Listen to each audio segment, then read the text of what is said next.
जय हिंद। स्वागत है आप सभी का आपके अपने यूट्यूब चैनल अमृत एकेडमी पे। हम लोग अपना सीटेट पेपर 2 के लिए मैथ और साइंस की प्रिपरेशन कर रहे हैं और अभी तक आप लोगों का साइंस का बात करें तो लगभग कुल 25 चैप्टर हमने कर लिए हैं। आज आपका डे नंबर है 26, ठीक है ना। आज के 26वें दिन पे हम लोग बात करेंगे, अपना जो चैप्टर है वो है फसलों का उत्पादन तथा प्रबंधन, ठीक है ना।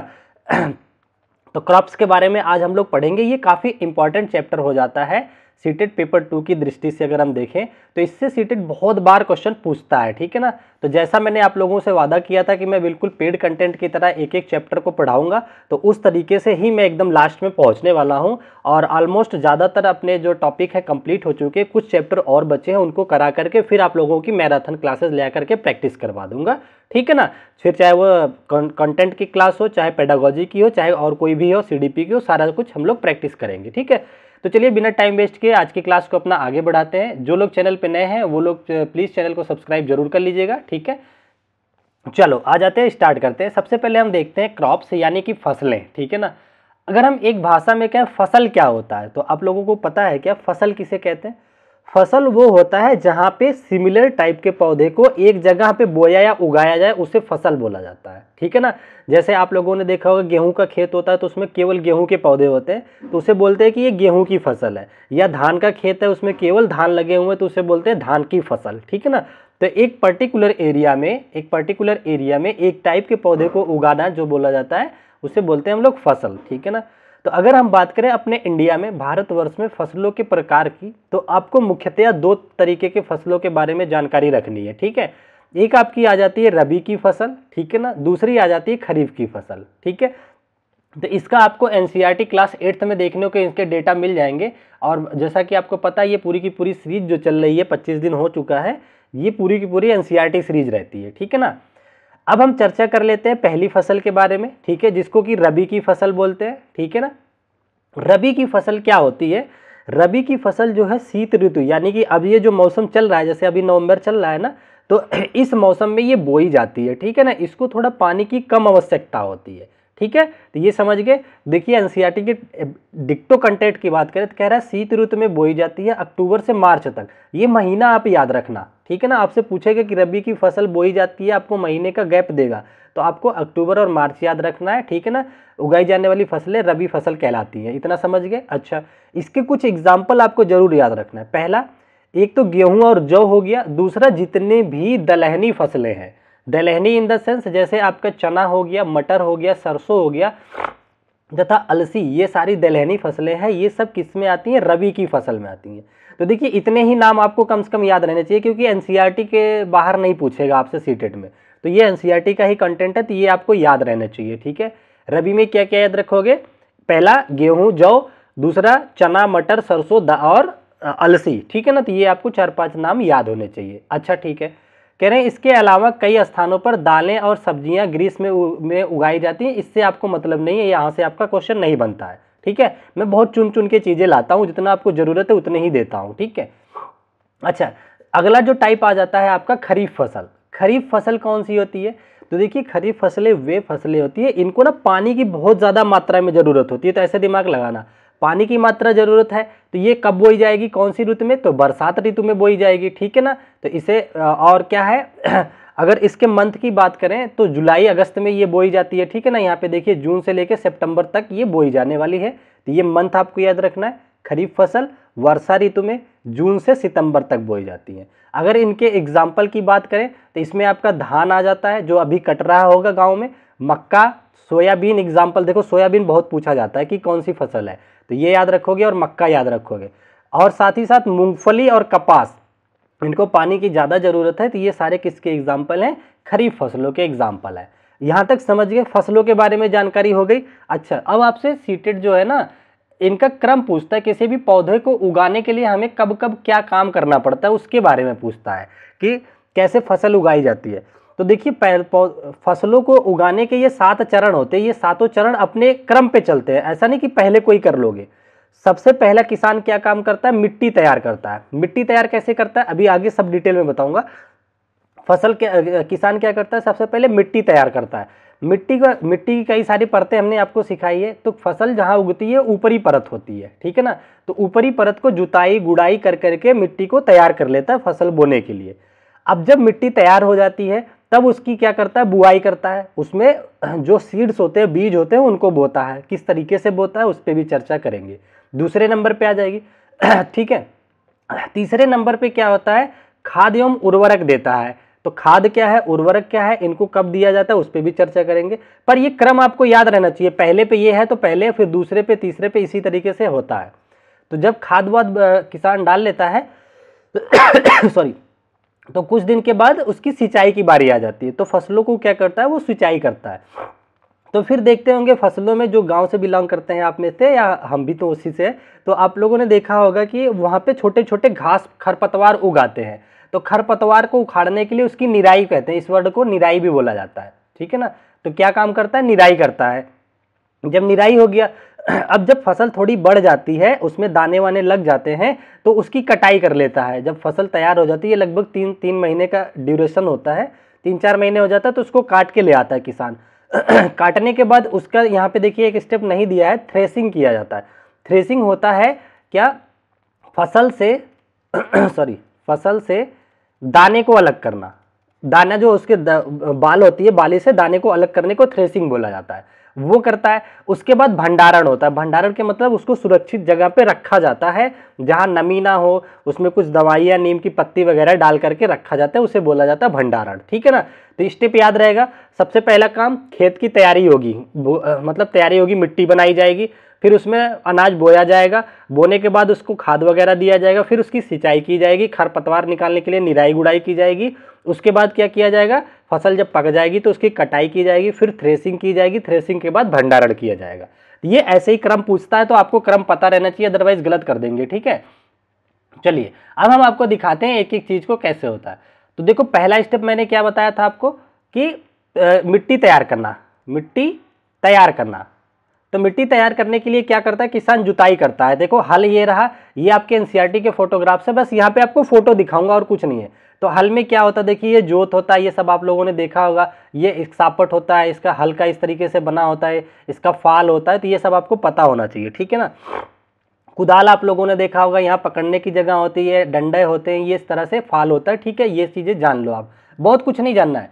अब देखिए और कैसे खेत तैयार किया जाता है मिट्टी। तो कल्टीवेटर, जो ट्रैक्टर के पीछे ये लगा होता है, गांव में इसको फार बोला जाता है, इसे कल्टीवेटर बोलते हैं। तो आपसे पूछेगा कल्टीवेटर की मदद से क्या किया जाता है, तो मिट्टी तैयार की जाती है, खेत की जुताई करी जाती है, ठीक है। ये समझ आ गया। तो ये परंपरागत औजार हैं जो कृषि में इस्तेमाल होते हैं। आपको ज़्यादा कुछ नहीं करना है, बस देख लो एक बार, ठीक है ना। अब आ जाता है, जुताई हो गया, खेत तैयार हो गया, तो अगला नंबर आ जाता है किसका, बुआई का। ये देखिए है ना बुआई का। तो अब अनाज बोए जाएंगे।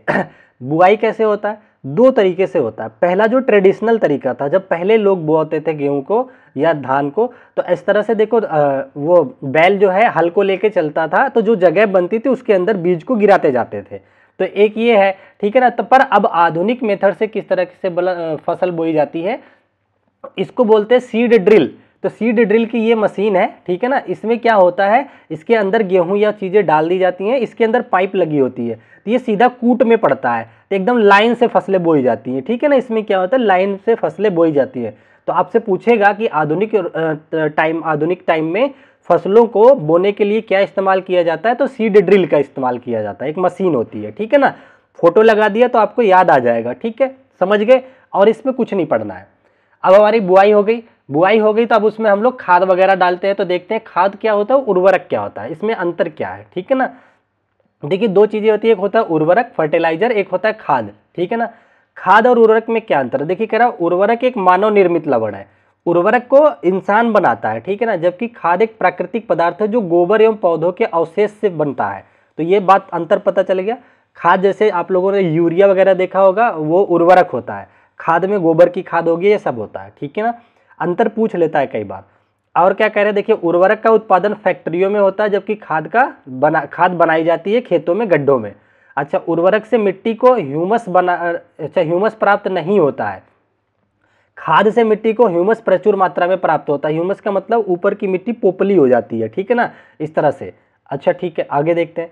कह रहा है उर्वरक में पादप पोषक जैसे कि नाइट्रोजन, फास्फोरस तथा पोटेशियम प्रचुर में होता है। उसमें देखता होगा ना, आपने देखा होगा यूरिया की बोरी पे लिखा होता है 46% नाइट्रोजन, ठीक है ना। तो ये सारी चीज़ें प्रचुर मात्रा में होती है क्योंकि हम लोग उसको कृत्रिम तरीके से बनाते हैं। जबकि खाद में पादप पोषक तुलनात्मक रूप से कम होते हैं, तो उतना ज़्यादा नहीं होता है, ठीक है ना। तो यहाँ तक समझ गए। अब खाद के बारे में और क्वेश्चन पूछता है कि इससे कितना लाभ होता है, इसका क्या काम है, ये इंपॉर्टेंट हो जाता है थोड़ा। जो खाद है ना, तो ये इंपॉर्टेंट हो जाता है, क्या इसके लाभ क्या है। हम आपको एक एक लाभ बता देते हैं। वैसे हम आपको बताएं, जो बच्चे गांव से बिलोंग कर रहे हैं ना, उनको इससे ज़्यादा चीज़ें पता होंगी। जितना मैं यहाँ किताबी ज्ञान दूंगा, इससे कहीं ज़्यादा आप लोग जानते होंगे, ठीक है ना। इस बात से एग्री है कि नहीं है? जो लोग भी हैं वो आप कमेंट कीजिएगा, ठीक है ना। वैसे मैं बचपन में रहा हूँ तो मुझे भी बहुत सारी चीज़ें पता है इसके बारे में। देखो, खाद क्या होता है? जैविक खाद उर्वरक की अपेक्षा अधिक अच्छी मानी जाती है, ठीक है। आप गांव में कहते हैं ना कि गोबर की खाद डालो तो फसल जो है ज़्यादा हानिकारक नहीं होती, अच्छी मानी जाती है, ठीक है ना। अच्छा, इसका मुख्य कारण क्या हो सकता है कि इससे मिट्टी के जल धारण क्षमता में वृद्धि होती है। तो अभी आपसे क्वेश्चन पूछेगा, खाद डालने से क्या होता है, क्या जल धारण क्षमता में वृद्धि होती है? तो बिल्कुल होती है, तो ये बात याद रखना। अच्छा, दूसरा क्या है, इससे मिट्टी भुरभुरी एवं सरंध्र हो जाती है। रंध्र का मतलब इस तरह से कणों के बीच में जगह आ जाती है, ठीक है ना, जिसके कारण गैस विनिमय सरलता से हो जाता है। तो जब जगह बन गई तो यहाँ से गैसें आराम से पास हो जाएंगी। गैसों के साथ साथ केचुए वगैरह जो किसान के मित्र बोले जाते हैं वो भी यहाँ पे आ जाते हैं, ठीक है, खाद डालने से। अगला क्या करे, देखिए कह ही दिया इसने कि इससे मित्र जीवाणु, जिसको को केचुआ होता है, ठीक है ना, केचुआ हो गया और चूहे वगैरह, ठीक है ना, की संख्या में वृद्धि हो जाती है। क्या डालने से? खाद डालने से। अगला क्या करें, इस जैविक खाद से मिट्टी की गठन सुधर जाता है। मतलब कहते हैं ना, गांव में आप लोगों ने सुना होगा कि खेत में अगर गोबर डालो तो खेत उपजाऊ हो जाता है और ज़्यादा, और अगर उर्वरक डालो जैसे डाई वगैरह डालो या यूरिया डालो तो खेत जो है अनुपजाऊ हो जाता है। फसल तो मजबूत हो जाती है लेकिन खेत खराब हो जाता है, ये सुनने को आता है, ठीक है ना। तो इसलिए खाद डालना चाहिए खेतों में, ठीक है ना, नेचुरल होती है ये चीज़ें। यहाँ तक समझ गए खाद के बारे में। आगे बढ़ते हैं। अगला स्टेप हमने आपको बताया था, अब खाद डाल दिए तो अब आपको करना है सिंचाई, ठीक है ना। तो सिंचाई में आपसे पूछता है कि पहले सिंचाई कैसे होती थी और अब सिंचाई कैसे हो रही है, पारंपरिक तरीके से कैसे होती थी, अब कैसी होती थी। तो ये सब आपको पढ़ना नहीं है, बस फोटो दिखाना था मेरा उद्देश्य, ठीक है। पहले देखिए कुएं से सिंचाई की जाती थी, लोग बाग के पास इतनी चीज़ें उपलब्धियां नहीं थी, तो कुएं में कभी वो बकेट डाल करके निकालते थे, उन सबके नाम होते थे। तो ये देखिए पहला एक नाम है जिसको मोट बोला जाता था। मोट क्या होता है, एक चमड़े का ना बहुत बड़ा थैला होता था, उसमें लगभग 100-150 लीटर पानी एक बार में आ जाता था। तो बैलों की मदद से कुएं में उस चमड़े के बैग को डालते थे, पानी भर के बहुत सारा पानी एक साथ उड़ेल देते थे, तो इसको मोट बोला जाता था। अगर आपसे पूछेगा तो बता दीजिएगा, ठीक है ना। अच्छा, एक होता था चेन पंप। चेन पंप में क्या होता है ना, ऐसे होता है, इस तरह से चेन लगी होगी और हर एक चेन में इस तरह से बकेट लगी होगी, खाली बकेट, इस तरीके से खाली बकेट लगी होगी। अब चेन ऐसे देखिए पानी के अंदर जाएगी, बकेट भर करके इस तरह से आती रहेगी, तो हर एक बकेट भरेगी नीचे, इस तरह गोल गोल भरेगी, गिराएगी पानी, इस तरह से आता है, इसे चेन सिस्टम बोलते हैं, ठीक है ना। एक होता है ढेकुल सिस्टम बोलते हैं, ढेकुली की तरह, ये बहुत पहले यूज इस्तेमाल होते थे। जो लोग गांव में होंगे, जो 90s के बच्चे होंगे ना, उनको देखने को भी मिला होगा, ये चीज़ें गांव में चलती थी। अभी बहुत रिसेंटली मैं बताऊं 2000 के आसपास भी मैंने कहीं कहीं गांव में देखा था, ठीक है ना। तो यहाँ से देखिए, इसमें बकेट को इस तरह से कोई होता था, डोंग भी बोलते थे, उसको डुबो करके पानी बाहर निकाला जाता था। तो ये समझ गए आप, ठीक है। तो आगे एक दो फिगर और है, उनको समझ लीजिए। इसका क्या नाम होता है, इसको राहट बोलते हैं। राहट में देखिए इस तरह से, देखिए इसमें भी छोटे छोटे बकेट्स लगे होते हैं बहुत सारे, ठीक है ना। ये कुएं के अंदर बकेट ऐसे जाती है, भर करके गिराती है, भर के गिराती है, इस तरीके से बैल से इसे चलवाया जाता है। इसका नाम राहट होता है, ठीक है ना। तो ये बस परिचित हो जाओ। कई बार पूछता है कि पुराने साधन क्या है, तो आपको ये ना लगे कि ये नाम तो हमने कहीं सुना ही नहीं है, आपके ऑप्शंस में लिखे रहेंगे, ठीक है ना। अब देखो सिंचाई के आधुनिक साधन, इसको तो ध्यान से पढ़ना है, ये आपके पता होना चाहिए आपको, ठीक है ना। देखिए सिंचाई के अगर आधुनिक साधन की बात करें, पहला होता है आप फव्वार सिस्टम, जिसको बोलते हैं छिड़काव तंत्र। छिड़काव तंत्र में क्या होता है, इस तरह से मोटर लगी होती है पाइप के बाहर, आप लोगों ने खेतों में देखा होगा इस तरीके से, या फिर आप लोगों ने पार्क में देखा होगा कि एक इस तरह से घूमता रहता है, बौछारी करता रहता है, पानी का फव्वार जो है इस तरह से छिड़कता रहता है, ठीक है ना। तो ये भी एक अच्छी आधुनिक तरीका है फसलों को पानी देने का, उनको पूरा एकदम रेनी सिस्टम की तरह लगता है, ठीक है। तो ये पहला हो गया। अगर जिसको डिटेल में पढ़ना है मैंने लगा दिया है, आप पढ़ भी सकते हैं, बाकी सारा कुछ यही लिखा है। दूसरा मोस्ट इंपॉर्टेंट आ जाता है आपका ड्रिप सिस्टम, ठीक है। इसको स्प्रिंकल बोलते हैं इंग्लिश में, ये भी पता रहना चाहिए। ड्रिप सिस्टम ये काफ़ी इंपॉर्टेंट है, आपसे 2-3 बार क्वेश्चन पूछा गया है। ड्रिप सिस्टम में क्या होता है, अगर मैं उसकी बात करूँ, ड्रिप सिस्टम में यहाँ पानी लगाने के बाद ना पाइप खेतों के अंदर देखो इस तरीके से पाइप फैला दी जाएगी और इस पाइप में जहाँ जहाँ पौधे लगे हैं ना वहाँ वहाँ छेद कर देते हैं। जैसे जैसे आप लोगों ने देखा होगा क्या कहते हैं कि वहाँ पे जब हम बीमार पड़ जाते हैं तो आप लोगों ने देखा होगा ग्लूकोज की बोतल टांग दिया जाता है, ग्लूकोज की बोतल टांगते हैं तो उसमें बूंद बूंद कर करके हमसे पानी चढ़ता है ना। तो उसी तरीके से ड्रिप सिस्टम में क्या होता है, पौधों की जड़ों में बूंद बूंद करके पानी जाता है, इससे पानी का बहुत अधिक बचाव होता है। आपसे सीटेट पूछेगा एग्जाम में कि वह कौन सी सिंचाई विधि है जिसमें पानी का संरक्षण अत्यधिक होता है, तो वो ड्रिप सिस्टम होता है। इसमें हम पानी आराम से बहुत ज़्यादा बचा लेते हैं, ठीक है, क्योंकि पौधों की जड़ों में सीधा देते हैं, ठीक है। और आपसे पूछेगा मरुस्थलीय क्षेत्रों में जहाँ पानी की कमी है वहाँ पे कौन सा मेथड अच्छा रहेगा सिंचाई का, तो याद रखना ड्रिप सिस्टम ही अच्छा रहता है, क्योंकि यहाँ पे पानी की ज़रूरतें बहुत कम होती है, ठीक है ना। तो इतना समझ गए। जिसको और डिटेल में पढ़ना है देखिए बूंद बूंद करके जो मैंने बताया सारा बात यही लिखा है, ठीक है। फोटो देख के आपको समझ में भी आ गया होगा कि कैसे चल रहा है। अब ड्रिप सिस्टम हो गया, हमने सिंचाई समझ लिया आधुनिक और प्राचीन। अब आ जाता है खरपतवार का छिड़काव वाला। तो देखिए आपको पता है कि जब फसलों में कीड़े लग जाते हैं या फिर खरपतवार ज़्यादा बढ़ जाते हैं तो आप लोगों ने देखा होगा कि बहुत सारी दवाइयाँ आती है, कीटनाशक, उनको छिड़काव किया जाता है। तो उसमें आपको कुछ प्रिकॉशंस भी बरतने पड़ते हैं, आपको ग्लव्स लगा लेना चाहिए, आपको अपने माउथ पे चीज़ें बांध लेनी चाहिए, अदरवाइज आपको उससे हानि भी हो सकती है। तो ये फसलों को मजबूत करता है, फसलों को कीड़ों से बचाने के लिए या खरपतवार को हटाने के लिए इस्तेमाल किया जाता है। ये हो गया।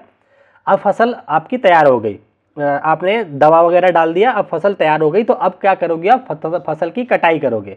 अभी 2-4 दिन पहले भी मैंने घर पे बात करी थी तो ये काम हो रहा था, देखा था मैंने वीडियो कॉल पे।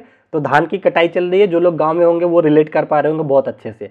तो ये कंपाइन होती है, ये देखा होगा। धान को काटने के लिए ये कंपाइन एक ऐसी सिस्टम है जो डायरेक्टली दाने को भी अलग कर लेती है। इसके अंदर कटाई के साथ साथ थ्रेसिंग भी हो जाती है, ठीक है ना, तो सीधा दाना बाहर लेके आता है। तो कटाई में इस्तेमाल किया जाता है, तो ये आप समझ जाते हैं। ये बड़े किसान ज़्यादातर यूज करते हैं, छोटे किसान अभी भी हाथ से इस्तेमाल कर लेते हैं, हाथ से भी कटाई कर लेते हैं।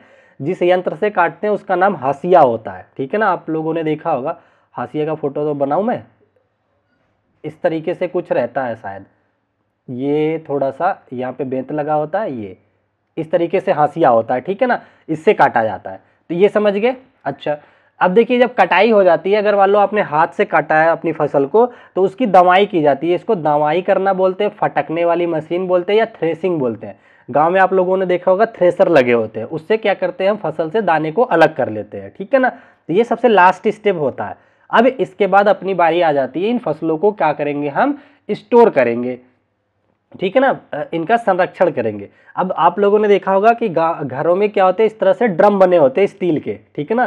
तो या तो ड्रम में रख लेते हैं या फिर बोरियों में भर करके रख लेते हैं। इस पे ध्यान क्या देना होता है वो मैं बता दूं कि इनमें हमें ध्यान देना होता है कि ऐसी जगह रखें जहाँ पे सनलाइट पूरी प्रॉपर पड़े, वहाँ पे ज़्यादा नमी ना हो, ठीक है ना। अपनी बोरियां वहाँ पे रखो जहाँ नमी ना हो ज़्यादा। या नीचे क्या होता है, भूसे या छोटे छोटे पुआल के कण रख करके उसको थोड़ा सा ऊंचा करके उस पर रखते हैं, या पत्थर वगैरह लगा करके लकड़ी पे ऊंचाई पे रखा जाता है, ठीक है ना, फसल सुरक्षित रहती है, ठीक है।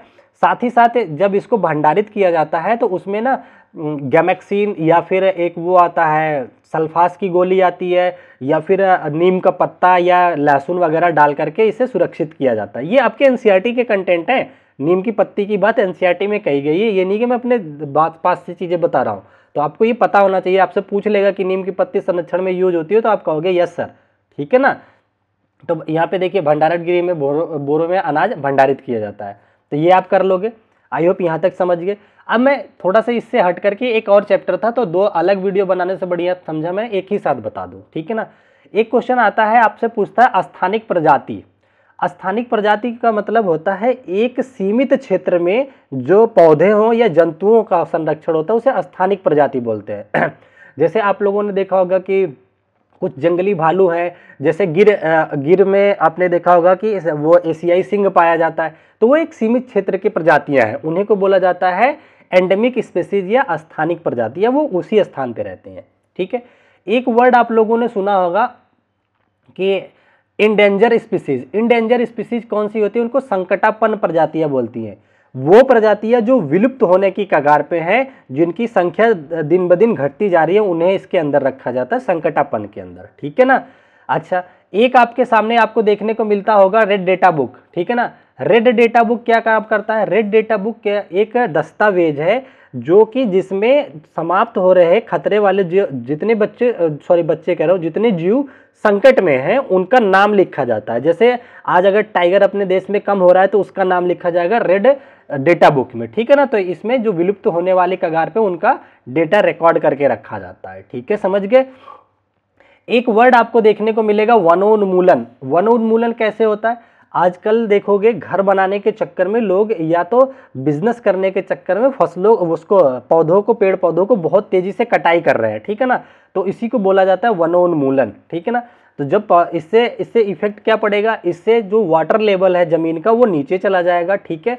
और साथ ही साथ मौसम जो है वो मैनेज नहीं रहेगा, ग्लोबल वार्मिंग बढ़ेगी, ठीक है ना। तो ये सारे इफेक्ट डालता है कौन सा? डिफॉरेस्टेशन या कि वनोन्मूलन, ठीक है, ये समझ गए। एक होता है सॉइल इरोजन, जिसको कि बोलते हैं मृदा अपरदन। मृदा अपरदन अत्यधिक पानी के बहाव की वजह से मिट्टी कट करके बह जाती है, इसको बोला जाता है मृदा अपरदन, ठीक है ना। बाकी अगर किसी में थोड़ा बहुत आपको कंफ्यूजन है तो आप गूगल भी कर सकते हैं, इतना ज़्यादा इंपॉर्टेंट नहीं है। जो इंपॉर्टेंट है अभी क्वेश्चंस के माध्यम से क्लियर हो जाएगा, बहुत सारे प्रीवियस ईयर मैंने ले रखे हैं, ठीक है ना। अच्छा, क्या है डिजर्टिफिकेशन? क्या होता है? मरुस्थलीकरण क्या होता है? मरुस्थलीकरण का मतलब होता है मिट्टियाँ जो है अनुपजाऊ हो जाती है कई तरीके से। क्या कहते हैं कि या तो मिट्टियों में लवण क्षमता मतलब लवण की मात्रा ज़्यादा हो जाए तो भी मरुस्थलीकरण हो जाता है। आप लोगों ने गांव में देखा वो रेह बोलते थे पहले, ठीक है ना, वो सब आ जाता है। तो ये इसके अंदर आ जाता है, मरुस्थलीकरण का कारण बन जाता है। ये कुछ वर्ड थे जहां से क्वेश्चन बने थे तो मैंने शॉर्ट में ले लिया, ठीक है। चलो अब हम आ जाते हैं अपने प्रीवियस ईयर क्वेश्चन डिस्कशन के। अगर आपको कंटेंट पसंद आया है तो प्लीज़ कमेंट कर देना वीडियो रोक करके 1 सेकंड की, सर मज़ा आ गया, ठीक है। तो अब मेरा थोड़ा मोटिवेशन बना रहे आप लोगों के लिए, क्योंकि अब मैं मैराथन वगैरह आप लोगों के लिए लाऊंगा। और इतना आप लोग श्योर हो जाओ, जो भी बच्चे अपने चैनल से पढ़ रहे हैं उनको 1 रुपया खर्च नहीं करना है, और साथ ही साथ तुलना कर लेना जहां से दूसरे बच्चे जहां पढ़ रहे होंगे, सबसे बेस्ट क्वालिटी का आपको कंटेंट मिलेगा और प्रैक्टिस सेट। किसी की भी चैनल पे जा करके देख लेना, इतना प्रैक्टिस किसी ने नहीं कराया। मैंने 20 डेज वाली सीरीज कराई है, मैराथन क्लास करा रहा हूँ, माइंड मैप करा रहा हूँ, शॉर्ट नोट्स करवा रहा हूँ, साथ में पूरा कंटेंट के साथ भी PYQ करा रहा हूँ। इतना किसी के यहाँ तुम्हें नहीं मिलेगा, ठीक है। तो प्लीज़ सपोर्ट जरूर कीजिएगा आप लोग। तो चलिए आ जाते हैं अपने आज के पहले क्वेश्चन को, पढ़िएगा। कह रहा है संकटापन स्पीसीज की जनसंख्या की स्थिति पर डेटा का संकलन निम्नलिखित में से किसमें किया जाता है? बताओ। तो हमने बताया था जो जानवर जो है संकट में है, जो या विलुप्त होने की कगार पे है, तो उनका नाम रखा जाता है रेड डेटा बुक में, ठीक है ना। यहाँ पे सेव करके रखा जाता है कि इस प्रजाति को नुकसान हो रहा है, ताकि हम उस पर ध्यान दे पाए, ठीक है। अच्छा, पहला क्वेश्चन आपका हो गया। अब हम आ जाते हैं अपने नेक्स्ट क्वेश्चन पे। तो क्वेश्चन नंबर 2 देखिए ध्यान से, सॉरी, यहाँ पे कह रहा है स्तंभ ए में दी गई फसलें बोने काटने की विधियों और स्तंभ बी में गए उनके कथनों को मिलान कीजिए। ये ए है, ये बी है। यहाँ फसल काटना, फसल काटने से क्या मतलब होता है? देखिए कह रहा है ना, फसल परिपक्व होने पर उसकी कटाई करना, तो ये मिलान हो जाएगा 3 से। तो A3 से, A3 यहाँ 4, A2 काट दो, 2 ऑप्शन बचे आपके। कह रहा है दवाना या थ्रेसिंग बोला ना, थ्रेसिंग मैंने अभी आपको समझाया था। थ्रेसिंग में क्या होता है? थ्रेसिंग में होता है दानों को भूसे से अलग करना। मैंने बताया ना, फसल से दाने को अलग कर लेना, ये थ्रेसिंग में आ जाता है। तो बी जो है आपका मिल जाएगा 4 से, बी 4 से यहाँ है, यहाँ 2 से, ये भी ऑप्शन कट गया, आपका आंसर मिल गया, सी इज द करेक्ट ऑप्शन। बाकी और देख लेते हैं। फसल चक्रण ये किस में मिल जाएगा? इसकी बात करें तो ये 2 से मिल जाएगा आपका। विभिन्न फसलों को बारी बारी से बोना, एकांतर, आप लोगों ने देखा होगा, अब धान कट गया तो अब गेहूं बोया जाएगा, तो इसे बोलते हैं फसल चक्र बोलते हैं, ठीक है ना। अच्छा, ड्रिप सिस्टम क्या होता है बताओ? अब तो ये तो इतना समझा दिया आप लोगों की, ये बूंद बूंद करके एक सिंचाई का सिस्टम होता है जो सीधे जड़ों में पानी दिया जाता है, जैसे हमें ग्लूकोज चढ़ता है ड्रिप की तरह, उसी तरीके से, ठीक है, समझ गए। तो इसका आंसर भी आप समझ गए होंगे। ज़्यादा टाइम वेस्ट नहीं करेंगे आप लोगों का। आ जाते हैं अपने अगले क्वेश्चन पे। यहाँ पे कह रहा है निम्नलिखित में से कौन सी रबी फसल है? देखो इसको रट लो, कुछ फसलें मैं बता रहा हूँ, एक क्वेश्चन जरूर देखने को मिलेगा, ठीक है ना, बार बार पूछा जाता है। रबी फसल बताइए कौन सी होता है? इसमें दलहनी और गेहूं और जौ आते हैं, ठीक है ना। तो रबी फसल का उदाहरण बताओ। गेहूं तथा सरसों, बिल्कुल सही है, ये रबी में आते हैं। धान आ जाता है आपकी खरीफ में, धान खरीफ में, मक्का खरीफ की फसल है, ठीक है ना। तो रबी की फसल पूछा तो हमने आंसर कर दिया। नेक्स्ट क्वेश्चन जरा ध्यान से देखिए क्या कहना चाह रहा है आपसे। कह रहा है कि जैव विविधता के बारे में नीचे दिए गए कथनों पर विचार करो।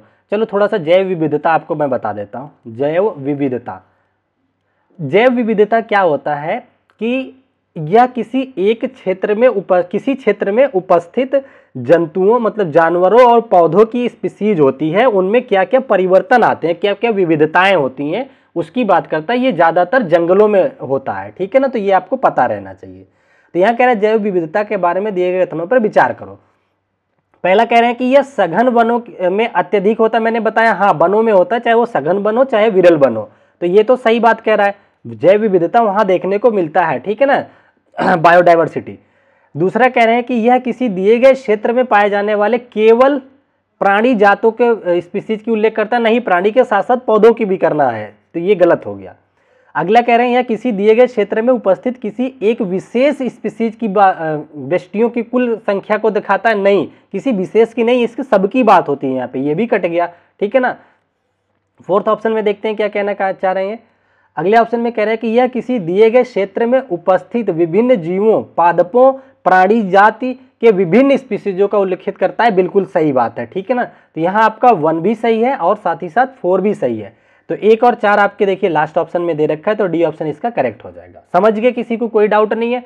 किसी को कोई डाउट होता है तो आप लोग कमेंट जरूर किया करिए। देखिए कई बार मैं क्वेश्चन में एक आधी सिली मिस्टेक हो जाती है, आंसर गलती से टिक हो जाता है या माइंड में कुछ और चलता है, तो आप लोग पॉजिटिव वे में कमेंट किया करिए कि सर यहाँ पे अगर ऐसे कर दे तो ये सही हो जाएगा। तो मैं रिसर्च करके, आप देखेंगे कमेंट पढ़ना, मैं सबके कमेंट का भी जवाब देता हूँ और मैं पिन भी कर देता हूँ अगर कोई गलती हो जाए।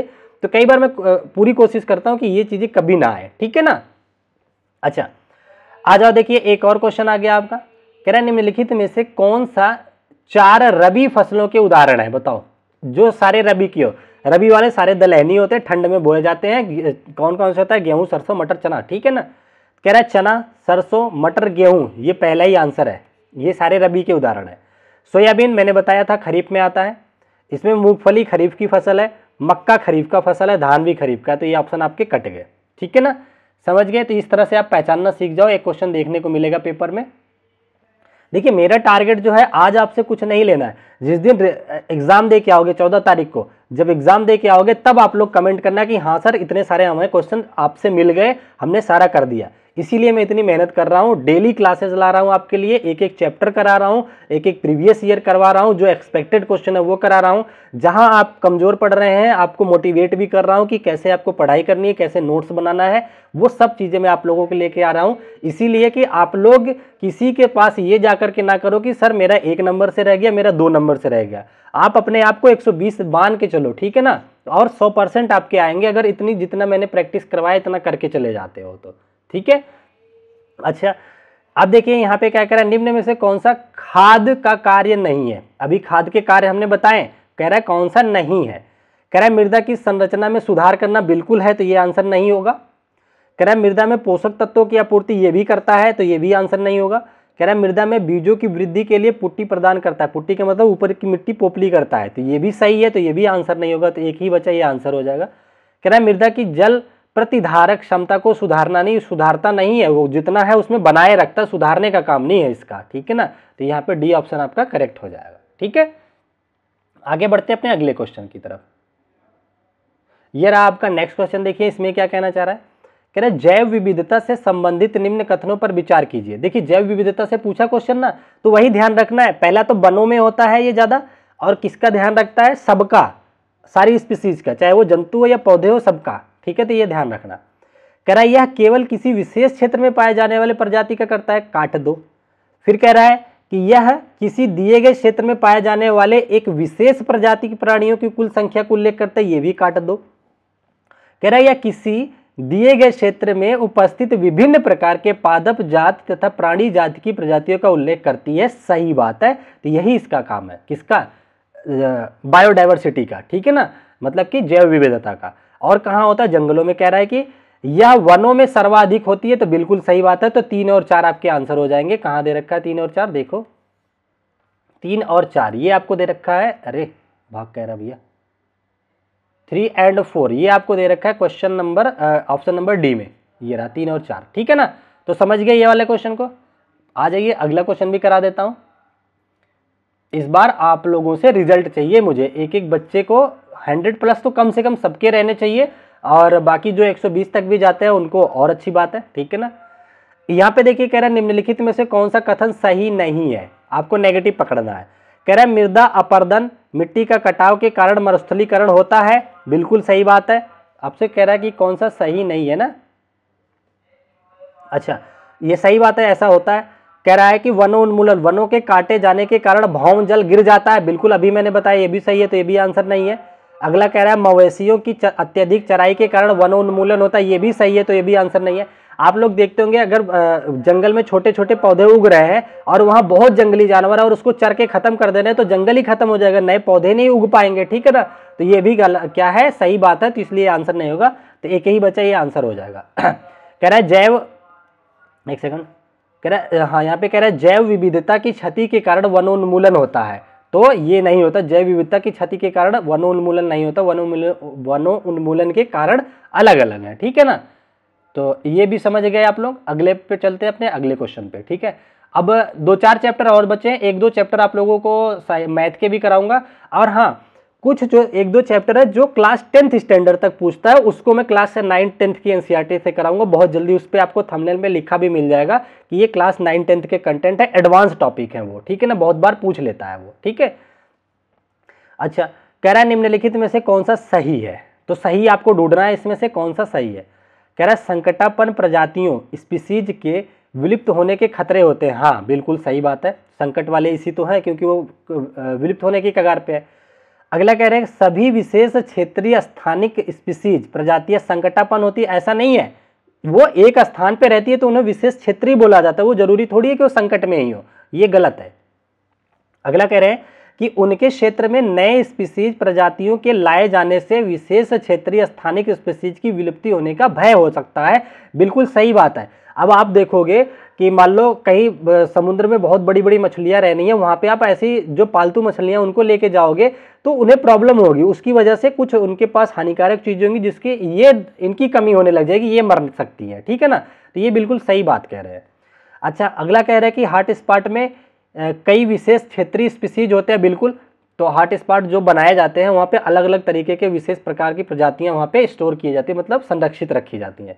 तो यहाँ पे डी सही है, केवल बी काट दो, जहाँ बी है उसे काट दो, ये काट दो, ये काट दो, ये भी काट दो, तो डी ऑप्शन आपका बिल्कुल करेक्ट हो जाता है, ठीक है ना। चलो, वैसे भी आप केवल बी तक पढ़ के भी ऑप्शन एलिमिनेट कर सकते थे, लेकिन मुझे आपको सब समझाना था इसलिए यहाँ तक आए थे। नेक्स्ट क्वेश्चन पे आ जाओ। देखिए सिंचाई से क्वेश्चन बार बार भर भर के बनता है, तो अच्छे से समझ लो। कह रहे जहां वर्षा कम हो, बहुत तेजी से हवाएं चलती हैं, वहां सिंचाई की सबसे उपयुक्त विधि कौन सी होगी। तो वहां पे वर्षा कम है तो पानी कम है, तो वहां पे आप लोग ड्रिप सिस्टम का इस्तेमाल कर सकते हैं, सीधे जड़ों में बूंद बूंद करके पानी को डाल दो, ठीक है ना, ये हो गया। अगला देखते हैं। अगला आपसे कह रहा है कि निम्नलिखित में से खरपतवारों को हटाने की सर्वोत्तम विधि कौन सी है, तो मतलब निराई करने का सबसे अच्छा आसान विधि कौन सी है। कह रहे खरपतवार को हाथों से उखाड़ना, अभी सोचते हैं। कह रहा है पुष्पों और बीजों को हाथों से हटाना, भाई पुष्प ही बीज हटा दोगे तो नुकसान हो गया। कह रहे हैं कि फसल काटने के पश्चात प्रतिपर्णों को जलाना, नहीं, फसल काटने के पश्चात अगर करोगे तो उसे खरपतवार नाश नहीं होगा, जलाने से फसल का भी नुकसान हो सकता है, तो ये कट गया। कह रहे हैं घास पात नाशी का छिड़काव, घास पात नाशी से शारीरिक भी छिड़काव हो जाता है, वैसे करा जाता है, आज के टाइम में किया जा रहा है, लेकिन ये हानिकारक होता है, ठीक है ना। तो आपको मैनुअल तरीके से क्या करना है, खरपतवार को हाथों से उखाड़ना, ये सबसे ज़्यादा लाभकारी होता है, ठीक है ना, ये सबसे अच्छा सर्वोत्तम उसने पूछा है तो ये सबसे सर्वोत्तम होगा, ठीक है, समझ गए। चलिए आगे बढ़ते हैं अपने नेक्स्ट क्वेश्चन की तरफ। और प्लीज़ अगर वीडियो पसंद आई है तो लाइक शेयर और कमेंट जरूर, एक छोटा सा ही कमेंट कर देना, नाइस गुड कुछ भी आपको जो अच्छा लगे, ठीक है ना, मुझे थोड़ा सा पढ़ने में अच्छा लगता है, ठीक है। अच्छा अगले पे आ जाते हैं हम। सिंचाई की किन व्यवस्थाओं में जल की हानि न्यूनतम होती है, बताओ। तो सबसे कम हानि किसमें होगी, मैंने बताया था ड्रिप सिस्टम में, सीधा जहाँ जितनी जरूरत है वहीं उतना उड़ेल दो, उतने ही चाहिए होता है, ठीक है ना। तो ये आपको पता चल गया।